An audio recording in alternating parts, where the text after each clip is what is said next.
Hi, I'm Joan Cartan-Hansen. Thank you for joining us for this Dialogue Web Extra. We're continuing our Reporters Roundup. We're talking about the primary races and the legislative races. Let's jump right in. House Seat B in District 2. Phil Hart today is one of the 4 candidates that's up in House B District 2, lost at the Supreme Court. Yeah, he had basically said...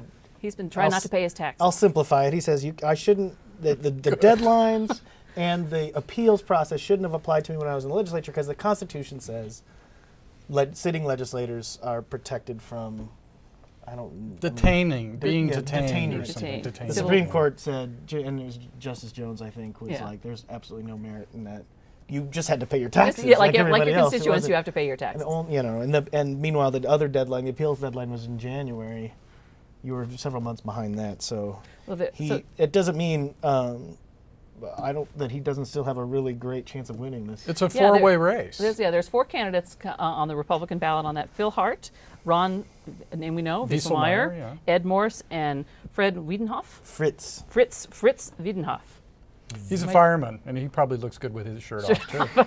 We have to see the original program, the 30-minute program, to understand why Dan said that comment. Dan's shirt was off the whole first part of the show. Talk about that. So, but Dan English, the Democrat who's running this, so it should be an interesting race in the general because Dan is well known. The Democrats are just dying for Hart to win that, right? Because English is a former county clerk, very well known, centrist kind of guy, very active in the community on behalf of kids and people who've had troubled lives, and he's a strong candidate if Hart comes out of the primary. He did lose, though, 2 years ago for his county clerk, like 60-30, I think. But that was in 2010. But he wasn't running against Phil Hart. Right, and it wasn't a time, you brought up in the earlier show that the Tea Party's just not quite the same. And I had actually talked to folks, even just today, that the local races that were all in turmoil in 2010, like his. By the time 2011, there's a lot of local races in those odd years. It really wasn't there anymore. They don't expect that to be there. I'll tell you one measure of that is Tea Party Boise that has a new president. The younger guy. A younger guy, and he wants to attract younger people, and he wants to change the image of Tea Party Boise, which is the best organized of the Tea Party groups, endorsed Raul Labrador and helped him a lot. They're having a golf tournament fundraiser in September. That's how much the culture's changed. They've been losing people, and the board was down to 3 members. This guy recruited new people, and what they're doing next is having a golf tournament. I think that says something about at least the weakening of the tea. But it's not because that sentiment's going. I mean, I'll jump ahead. I looked at the guys running in District 21, and we don't have that on our list. We don't have on our graphic, but go ahead. But these are what's on. That Steve Harris is running in District A.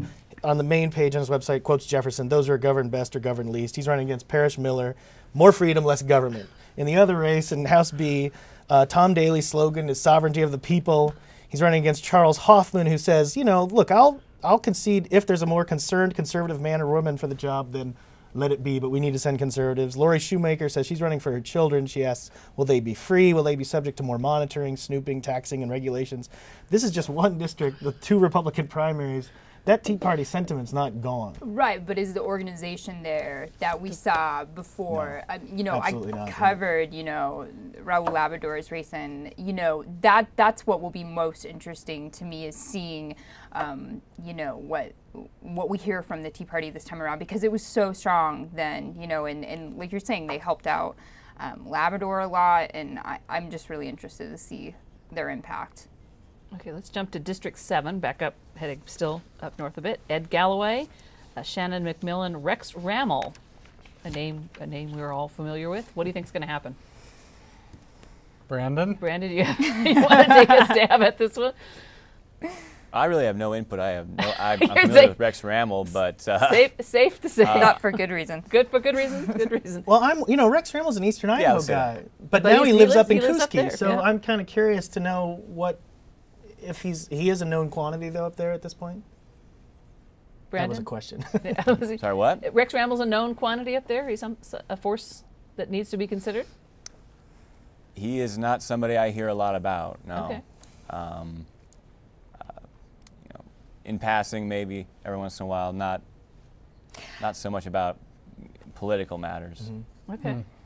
Let's jump to... He's got to beat the incumbent there. He has to beat the incumbent. And Shannon McMillan. And I do want to say, when I was looking at the numbers, I thought, well, maybe these guys would win for distance. They don't, but listen to this. So McMillan lives in Silverton. That's 145 miles away from where Galloway lives in Lenoir, which is another 50 miles north of Koosky. So you've got 200-mile spread between these candidates running for the same House seat, which is pretty incredible. And it's not even as far as some of these other District districts. 8, you're talking a huge... 272 miles if you wanted to drive from Salmon to McCall in District 8. That's right.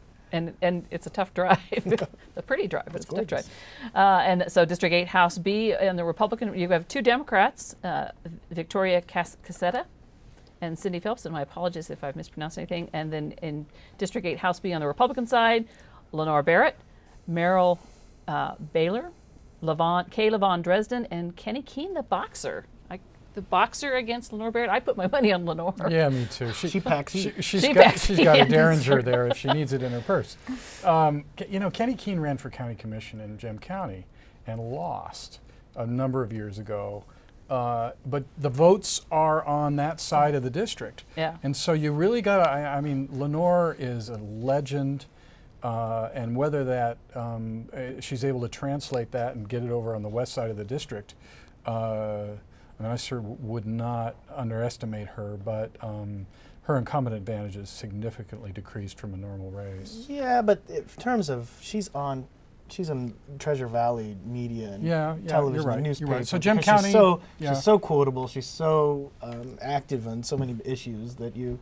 I mean, we used to devote a section of her in our wrap up every year to quotes, the best quotes from Lenore Barrett. So I think people know who she is up there. Yeah. Okay, how about District 19? We're getting into the Boise area. House B, Andy Edstrom, Brad Goodsell, Holly High Woodlings. Actually, a Democratic primary. So exciting. I'll talk about both of these at once, the House A and the House B. Okay. It's sort of a embarrassment of riches of candidates. You've got, in that 1901 you just said, I don't really know much about Edstrom, but Goodsell's an attorney. He was a deputy attorney general for 17 years. The guy knows his stuff. Holly High Woodings, meanwhile, she was really involved in that Boise bond issue that just passed. That's kind of where she made like some new connections. She's also super connected in Boise. She's the kind of person that could put together one of those grassroots campaigns. She worked in green energy.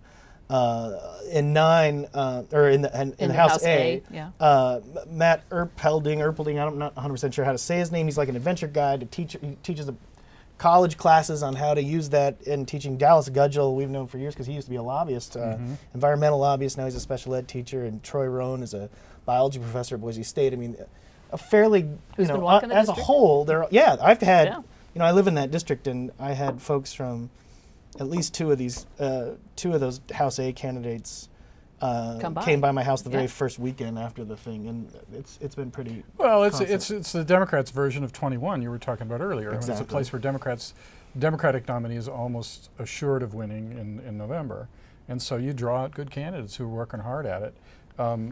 My favorite thing about Holly High Woodings is that she met her husband on Twitter. That's right, and the Statesman wrote all about it. Yeah, she was on the front page. Yeah. District 20, we're going to jump away. District 22, Sharon Fisher, Michael Law, Jason Monks, Fred Tillman, we have another name from the past, Stephen Warren, Republican. That's a big primary. And the first one's a Democrat. And the first one's a Democrat. So you have 4, but still, even in a 4-way in a closed primary, who knows? I don't have a sense of that. Tillman's name ID has got to be considerably higher than the other 3 Republicans. Yeah. And he voluntarily left the legislature, was appointed as a county commissioner, has since been reelected as a county commissioner. I mean, I don't think he hasn't gone through a bad election cycle like some guys. No, and he stayed back. popular through all of that too. You know, no real big missteps on his But he's part. one of those names. You know, one of the things I think in 19, it's true all over the state. You've got 3 or 4 people in an open seat, or even a couple people. You don't know who. I mean, it could be a grassroots effort. Kevin Richard wrote about that in the Statesman. It could really, whoever does the best grassroots effort. If there's not some sort of kind of presumptive winner, it's really going to be fascinating to see. I mean, I don't think if I had to guess on races around the state, I would do really poorly. We're running rapidly out of time, and there's a couple other things I wanted to touch on real quick. So I'm going to skip. I'm sorry, Eastern Idaho. We're going to skip Pocatello. Although you did write about Pocatello, saying that there was a chance Republicans could take. There are several interesting races over there, and the Democrats could lose a Senate seat. Okay. They stand a decent chance of the Republicans of picking up the Bill Hughes seat. There you go. So overall, do you see the primary result making a big change in the legislature? I suspect so. I mean, when you factor in all the retirements, or the House members, 10 House members, I believe it is 10, that are trying to move to the Senate, there's going to be enormous turnover. You look at the Judiciary Committee in the Senate. Denton Darrington's been there for 30 years, not chairman for 30 years, but almost. And he's gone, and everybody else on the committee is a freshman, or they're, Bart Davis, who isn't going to leave leadership to be chairman of the Judiciary Committee. Right. Who's going to be? It's going to be a freshman or a sophomore chairman of that key committee. Somebody could be considerably to the right of Darrington, and I think you're going to see that repeated in committee after committee. Though, if the Senate does turn really right, I mean, it could be Bart Davis chairing that committee. Yeah, Well, if he not gets get bumped from leadership, yeah. And it's gonna. I mean, you have to assume that because if it's a closed primary, because there's still this sentiment of folks running that it is the people who win will be the ones who are more vocally conservative in the Republican primary. Though my theory has always been everybody thinks they're conservative when they get to the legislature, and then it sorts itself out, and you realize either, wow, they're nowhere near as conservative as I thought, what's wrong with these tax and spend legislature, or you get there and go, man, these guys are just off their rockers, we have to pay for schools. And all those guys showed up saying, I'm a pretty conservative guy. You just have to be there a while to see how you compare, I think. Okay, the last story, and Brandon, I'm going to throw this one at you. The University of Idaho submitted a petition with 6,300 signatures to reverse the flagship, taking out the word flagship from the University of Idaho. What's going to happen? Oh, boy. I don't think I know how to answer that question, really. I mean, I know it was brought up during the State Board of Education. Our District 6 representative, Tom Trail, who is not running again this year, which should be pretty interesting in our new District 5 that we're dealing with, was saying, it was a terrible thing that it happened, but it also really united a lot of the campus, really. I think much like the way we did when there were some comments down south about University of Idaho students being nasty and inebriated. Said that. Everybody just gets very, very defensive about the whole thing. I think it's something that's going to be pushed through. There was no real discussion about it during the state board meeting, aside from the comments that were made. I believe the ASUI president made a statement, Trail, and I think it really is something that they look at as affecting who's going to want to come to this school if we can't say that we're the flagship university. How do we attract faculty here without that go-to flag? I mean, in a way, it's a word. They've already said, whether or not it's in there or not, we are the flagship university. And that might rile the others, but I think, immediately after that was taken out, I was getting all kinds of Facebook pages, all kinds of things asking me to join, sign a petition, do this or that as a UI alum, and I think the pressure is on, and I think there's, I don't think it's going to go away. That's for sure.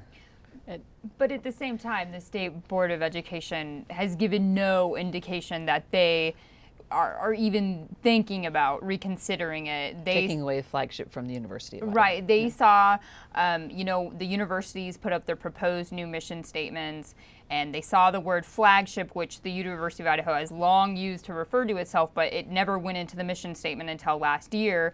And the board looked at it and was like, well, if we're trying to promote, all the schools are great, and there's they just thought it was inappropriate and they took it out, and so they've really given no indication that they plan on changing their mind. So. Oh well. And I did have a. No, I don't see them. Go ahead. Oh, I was just going to say no. I don't see them probably changing their minds, but I definitely think that there's going to be a lot more protesting before it's all over. Oh, definitely. And President Nellis definitely jumped on the opportunity to say, stand up for what our school's about. And flagship on the football helmet. Flagship. Yeah. There you go. Would go a long way. Well, okay. Speaking of, this may not be the right crowd to ask, but anybody have any comments about the possibility of a playoff system replacing the BCS? I'm for it. Okay. Yeah, Kellen Moore said on Gruden's show the other day, he goes, man, December madness would have been a whole lot of fun. I think he's right. And we did have a Facebook question come in. to ask Dan about Senator Brian Cronin's job change. At what point do you move from a PR to a lobbyist? What is a lobbyist in assistant legislation? What do you think? Quickly. Representative Cronin, Representative Cronin, who's retiring from the legislature, just took a job with a Seattle-based PR and lobbying firm. He says he's not planning to be a lobbyist. Of course, his party's position is that you should take a year off from the legislature before you make money lobbying your fellow legislators that you used to serve with. You know, if you lobby, it's very clear. If he starts making contact with legislators or executive branch people, someone's going to say something. Well, no, he will register. Yeah. I mean, he's not going to take that chance.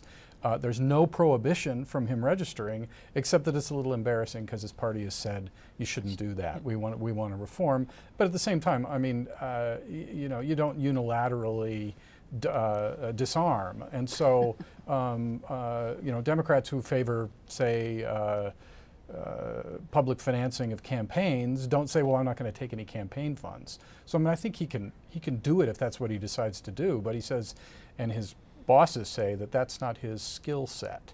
Well, and it hasn't been. Before he was in the legislature, he was involved in politics behind the scenes. He was a campaign manager. He was in PR and marketing. He's never been a lobbyist, so that makes sense to a degree. All right. Thank you very much. I appreciate it. Brandon, thank you for joining us up there in Moscow. Appreciate you coming on. Oh, thank you so much. Jesse, appreciate it. Dan, Greg, thank you. Debate May 13th. May 13th, Mother's Day. Spend Mother's Bring Day. your mother. You can actually come watch, right at the State House. At the State House. First Bring come, your first mother to serve. the State House to watch the next debate. Oh. Okay. That's it. Thank you, gentlemen. Thank you for joining us, and thank you for tuning in for this Dialogue Web Extra.